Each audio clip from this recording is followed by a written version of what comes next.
Good afternoon, I'm Paul the Tech Giant, and today I want to talk to you about one of the latest updates for the LG C1 and G1 OLEDs. And a few people have been complaining about this update and a reduction in brightness, and I'm also going to address the issue that many people have been having with new OLEDs and the HDCP problem that you've been experiencing. Heading into the main settings then, and down to support and software update, and we can see that that new software version is number 03.20.65, and that's coming from the previous version, which was 03.20.16. Heading over to LG's official website and the OLED page, and we can see that software version just there. So if we scroll down, we can see improvement is fixing minor bugs in software. Once again, not giving us a great deal of details there, and I have done a little bit more research, and it would seem that the minor bug is to do with the voice search. Now, as mentioned at the start of the video, a few people have been coming forward complaining of a reduction in brightness. Now, personally, I have not noticed any reduction whatsoever with my 65-inch G1. So as far as I'm personally concerned, I've not seen any negative effects from this update. Now, with all that said, I am going to advise you guys not to do this update.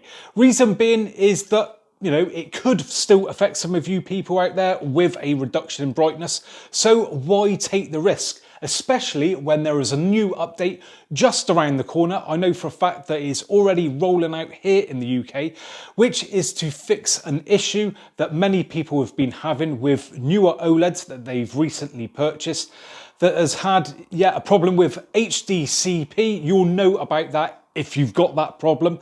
So I'm not going to go into all the fine details of that. And yes, it does address that issue.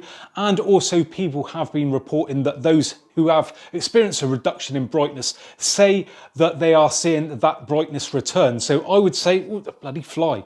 I would say just don't bother with this update and hold off for that upcoming one. Like I say, it's coming out any day or even now in the UK. So you may even get it this evening, and other parts of the world, you will get it at a later date. That software version is going to be something like 03.20.80 or something ending in 80. So keep an eye out for that, and I will keep you posted as soon as I know anything myself. Well, there you go then, guys. Now, I just want to say a really big thanks because we've just hit 80,000 subscribers. So massive thanks to everyone out there who supports the channel. Also, Mrs. Tech Giant has just set up a new channel. So if you want to go and check that out, I'll put a link to that in the description. She just uploaded her first video yesterday. Also, if you want to buy me a coffee, we've got the new Buy Me a Coffee page. Put a link to that in the description. Sorry about my gammy eye. Don't know what's going on there. I've got some sort of infection. Looks like I've been punched in the face, but I can assure you I have not. And thank you very much for joining me. Give me a thumbs up and catch you guys on the next one. Bye for now.